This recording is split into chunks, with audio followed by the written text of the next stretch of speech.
anytime there was a change of currency in this country, there was a huge fiddle. Everyone can say, well, we changed from the euro, people were wondering where their money was. Fiddle. I certainly did. And when we changed from there was a couple of changes made. Anytime there was a change, people were shortchanged for money in their pockets. Like, I don't know what the implications would be to necessarily get out of the euro at the moment.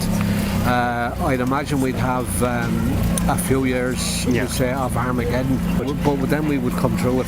As Irish people are resilient enough to come through it. We would. So we would come through it. We would have back maybe a little bit of sovereignty where we wouldn't be taking in stupid rules.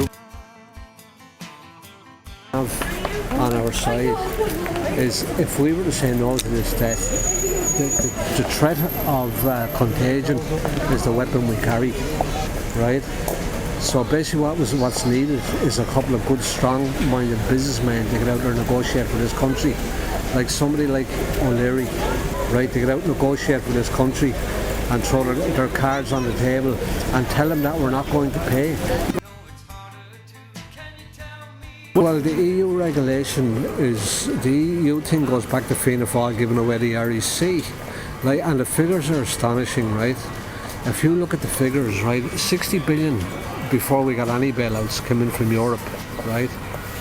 Around 200 billion went back out of our sea. So anything they gave us, we gave them back 3 times. The biggest con job in the history. And then what they did, which we won't forgive them for, is they got the likes of fishery officers who were quangos, and they sent them over to regulate our fishermen with impunity, absolutely impunity, where they took the bread and butter away from families.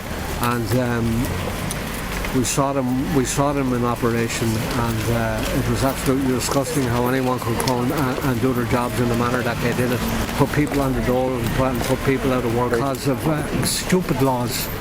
And in Ireland, in fact, what we have proof of is we had 80% regulation over in Ireland, right, for these silly laws. But in Brussels and Spain, like 20%. If we had leased out our waters, we would have got our roads. You see, the 60 billion that had come in at the time was given to farming and infrastructure, more or less.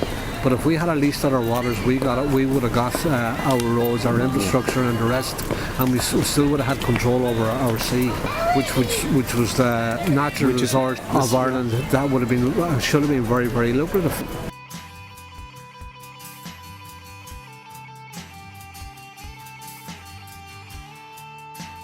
Very hard to find, very, very hard. My personality, from my knowledge I have, very hard to have 100% Islamic bank, but it will be like 95% is Islamic, maybe 5%, because what you're trying to do in Middle East, try to have them own banking system. Yeah, of course, like see what happened to Iraq, for example. How many Saddam, how many Iraqi people he killed? Only few. Yeah. Not many. How many American? Millions. Yeah, children. And that place will never stable anymore.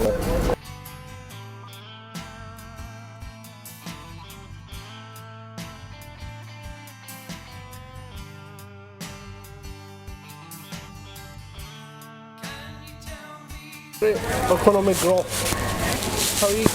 Because the banks are all linked to each other, you know what I mean? Like we are a Muslim, right? And we have Islamic bank. But it's very hard to find 100% Islamic. We want to be like, Muslim believes, okay, we're not allowed to get interest. Okay, when Islam comes first, okay, in the time of Arab people, when it used to be Middle East at the time, because it used to be tribes, and the stronger you are, the bigger getting bigger, so rich getting richer, the poor getting poorer, the small getting poorer. If you lend €100, right, and you cannot pay interest, the interest going up, you end up losing your family, your house, everything you have. That's why when Islam comes, everybody is the same, and the interest is forbidden.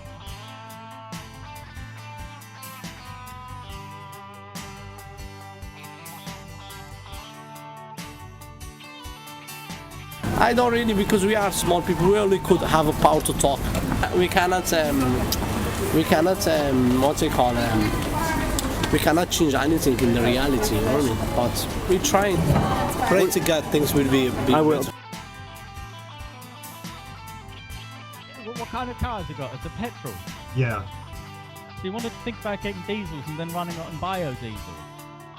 If you want, do you know how you'll fight the New World Order is by coming out of the world or coming out of the order? I mean, I was looking at this the other day. This is what Jessica says. You have to get out of the system. It's the only way to defeat them. But you have to become self-sufficient. That's how you get out of the system. Okay, but I'll tell you something about that. That is impossible through regulations because you cannot, I'm saying what you have to do is figure out.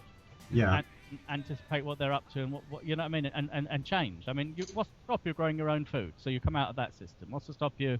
Codex Alimentarius stops. Growing oil. Codex Alimentarius stops you growing your own food. Well, what's this now? It's the EU mandate, and it's in the EU. It's to do with vitamins. That they've restricted the sale of vitamins and supplements because they said people will harm themselves. And in America, you're not allowed to. In some states, you can't grow your own tomatoes. No, I'm talking about here in Europe, in England. Yeah, I know, but it'll happen here as well, won't it? I'll do that. Of course, there's some states and the ridiculous things that go on in America. But I mean, what you get is you get a lot of these. They call them mountain men, don't they? They go off and they go into the bush. I mean, hobos and that type of thing. They're the original out of the system type of people. They are, and that's a funny thing you should say that, because I was saying to myself, my God, the only way you get out of it is to go homeless. Nearly. Because they have no hold in there. Yeah, honest. I think that's what I'm beginning to see. That's where homeless people spawn from. Yes. Is not wanting anything to do with this system that we're in. It's about breakdowns of family life, which they often, I mean, it's not always about that. It's about whether they know it on themselves or not. A lot of the time, it's about getting out of that rat race. Yeah. But that's really how when you say, I mean, the only way you'll defeat the New World Order is by not actively involving yourself in it, by coming out of it as much as you can. Well, this is what they say. Yeah. After you for the money, there's not much you can do about that. Yeah. Because you're a cog in the machine of it. Exactly. Yeah.